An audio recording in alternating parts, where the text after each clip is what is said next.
अंदर कुशवाहा का तो वोट ही नहीं था, इतना कहाँ से आ गया? तुम्हारा गड़बड़ है।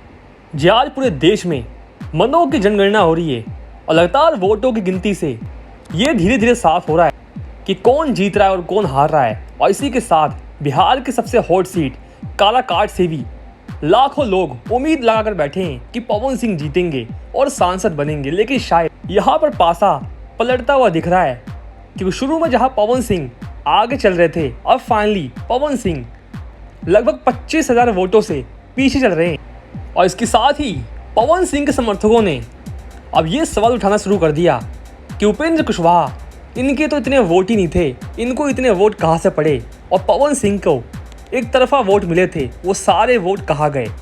इन 100 बात की एक बात यह है कि ईवीएम पर एक बार फिर से सवाल उठाए गए हैं और ईवीएम में गड़बड़ी को लेकर पवन सिंह के समर्थकों का साफ तौर पर यह सवाल है कि पवन सिंह के बाकी के वोट कहाँ गए, पवन सिंह कैसे पिछड़ सकते हैं।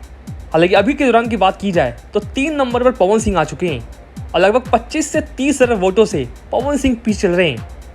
हालांकि लगभग 23 राउंड में गिनती होगी और अभी सिर्फ लगभग 10 राउंड में गिनती हुई है, अभी भी लगभग 13 राउंड बाकी है और बाजी कहीं भी पलट सकती है, किसकी तरफ भी पलट सकता है, इसमें कुछ कहा नहीं जा सकता।